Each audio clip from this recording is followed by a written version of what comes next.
Everybody, case study number 9 पढ़ते हैं। क्या चीज के ऊपर क्वेश्चन है? U Limited is engaged in mining and many other industries and prepares financial statements following in days and follows April to March as their financial year. During the year 22-23 the company has faced some issues for their solution seeks your professional advice. Start. U Limited and F Limited are partners in a joint operation engaged in the business of mining precious metals. The entity uses jointly owned drilling plant in its operations. During the year ended on 31st March 2023, an inspection was conducted by the government authorities in the mining fields. The inspection authorities concluded that adequate safety measures were not followed by the entity. As a consequence, a case was filed and a penalty of 50 crore was demanded by the authority from U Limited. तो ये 50 करोड़ रुपया का अभी बोलो तो contingent liability है, बाकी देखते हैं क्या बोलता है। The legal counsel of the company has assessed the demand and opined that appeals may not be useful. बेकार है, गलती है हमारी, गलती करी हम लोगों ने, सेफ्टी मेजर नहीं रखा है, प्रोविजन बनाना पड़ेगा। And the appeal orders will be unfavourable to the joint arrangement. Out of 50 crore to be paid by U limited, 30 crore will be reimbursed by F limited later as per the terms of the joint operation. Okay, at the end of the year actual reimbursement was not received from F limited, that is fine. तो 50 करोड़ रुपया का liability और 30 करोड़ रुपया का recovery, ये provision और ये reimbursement. PNL में नेट प्रोविजन 20, ये मानते हुए कि भाई पैसे मिल जाएंगे, बिकॉज जॉइंट ऑपरेशन चल ही तो रहा है ना, तो सामने वाला तो देगा ही, तो ये मानते हुए कि ये पैसा मिल जाएगा, पीएनएल में 20 करोड़ रुपया डालना होगा खर्चा का नेट करके, बैलेंस शीट में 50 करोड़ की लायबिलिटी दिखानी होगी, 30 करोड़ का रीइंबर्सिबल असेट दिखाना होगा। क्वेश्चन का फैक्ट आंसर पढ़ते हैं। Choice. With respect to the joint operation engaged in the business of mining, how will the liability be disclosed? 50 crore का provision, 20 crore no, contingent liability 50 crore, ये रहा provision 50 crore. The end. Liability के बारे में पूछा है ना यार, रीइंबर्समेंट असेट के बारे में पूछा नहीं है, पीएनएल के बारे में नहीं पूछा है, तो डिस्कशन क्लोज 50 करोड़ का प्रोविजन। आंसर चेक कर लेते हैं, 50 करोड़ का प्रोविजन, स्टोरी ओवर। और हम तो फैक्ट के साथ जब डिस्कस कर रहे हैं तो आपको तो रिस्पेक्टिव इंडेक्स डिस्कस कर ही रहे हैं। ये इंडेक्स 37 का क्वेश्चन था। अगला, U limited has issued 10 lakh 9% cumulative preference, the company has arrear of 15 crore रुपया of preference dividend as on March 2023। Cumulative याद रखिएगा, and it includes current year arrear of 1.75 crore। The company did not declare any dividend for the equity holders as well as for preference shareholders, अभी भी loss है। Further, U Limited has also issued certain optionally convertible debentures which are outstanding at the year end। ठीक है, no problem. करना क्या है? Question बोला what is the amount of preference dividend to be reduced from the profit and loss for the year for calculating basic EPS. इस साल का dividend सिर्फ, क्योंकि जो नॉन क्यूमुलेटिव होता है वो तो ऐसे ही पास्ट का डूब जाता है, कोई कैरी फॉरवर्ड तो होता नहीं है। क्यूमुलेटिव कैरी फॉरवर्ड होता है, बट ईपीएस निकालते वक्त जिस साल का डिविडेंड होता है उसी साल माइनस करना पड़ता है, भले अरियर जितना भी हो। तो the answer will be current year का 1.75 करोड़ ईपीएस के लिए। तो अब आप बोलेंगे सर क्यूमुलेटिव एक साथ मान लीजिए 17 करोड़ रुपए पेमेंट करना पड़ा, 16.75 करो, कोई प्रॉब्लम नहीं है, लेकिन ईपीएस निकालते वक्त एक साल का उस रेस्पेक्टिव ईयर का माइनस होगा। आओ आंसर चेक करते हैं। ये तो क्वेश्चन था, आंसर ये क्वेश्चन है, आंसर ऑप्शन बी 1.75 करोड़। आगे व्हाट नहीं, 3 नंबर तो फैक्ट पहले पढ़ना होगा ना बेटा, आ जाओ पीछे चलते हैं।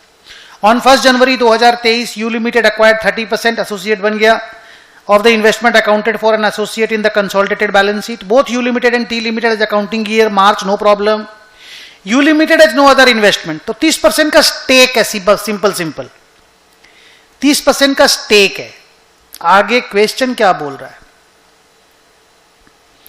क्वेश्चन बोल रहा है net profit for the year of T limited income statement, T vendor है ना, माने एसोसिएट है ना, इस 23 करोड़ 0.23, ये declared and paid A dividend of 0.1 crore. तो 0.23 करोड़ का 30% हम लोग अपने इन्वेस्टमेंट को बढ़ा देंगे प्रॉफिट में लिख करके, और 0.1 करोड़ का 30% यानी 0.1 करोड़ माने 10 लाख हुआ ना यार, तो 10 लाख का 30% 3 लाख रुपया, और उधर 23 लाख का 30% 6.9 लाख रुपीज। तो 6.9 लाख रुपीज इन्वेस्टमेंट में ऐड होगा, पीएनएल में भी ऐड होगा, 3 लाख रुपीज कैश मिलेगा और इन्वेस्टमेंट से लेस होगा। मांगा क्या? क्वेश्चन में चलते हैं।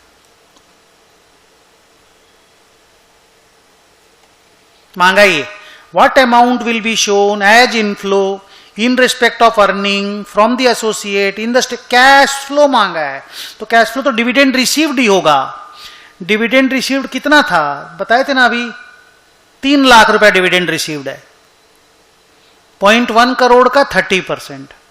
हाँ ठीक है, एकदम ठीक है। 3 लाख रुपया का आंसर खोजो कहां है। 3 लाख कितना करोड़ होता है? 0.03,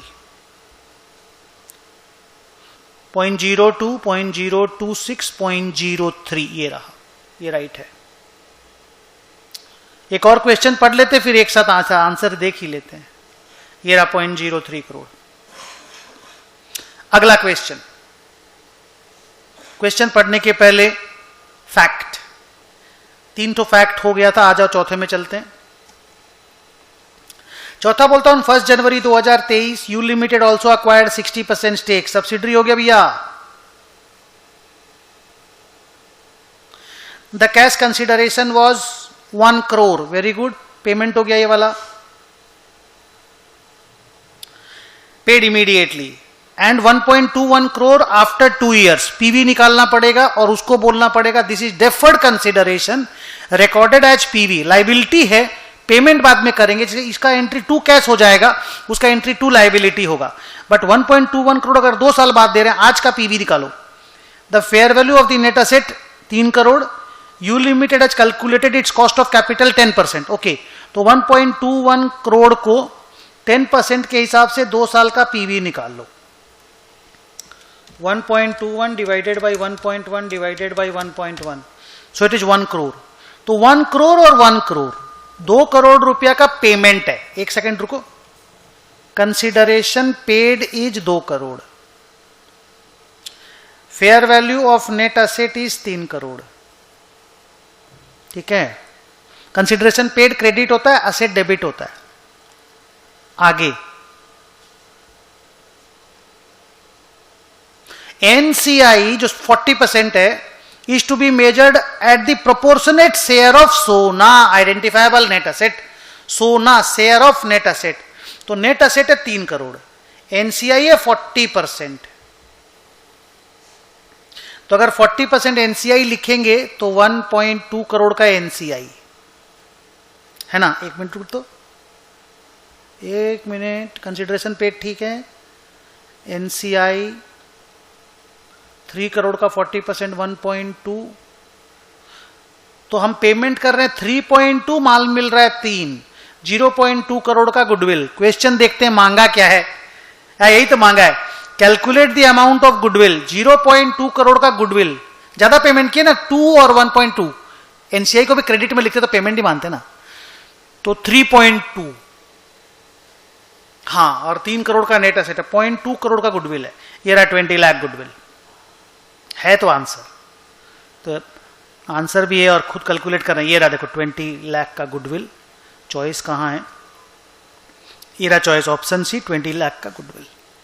सो ये 4 अलग अलग क्वेश्चन, ठीक है। एक कैश फ्लो बना दिया, एक को बिजनेस कॉम्बिनेशन समझ लो बना दिया, और पहला वाला को इंड एज 37 का प्रोविजन रीइंबर्समेंट पे घुमा दिया थोड़ा सा, बैलेंस शीट का लाइबिलिटी का फिगर पूछ लिया, पीएल का फिगर पूछता तो मैं 0.2 ही लिखता, 50 करोड़ में 20 करोड़ ही लिखता। बट एनीवे, आपको सारा एमसीक्यू समझ में आ रहा है धीरे धीरे करके, और एक साथ बहुत सारा एस का छोटा छोटा रिवीजन भी हो जा रहा है। So with this come to an end of this particular case study. अगले केस स्टडी में नेक्स्ट क्लास में बाय बाय.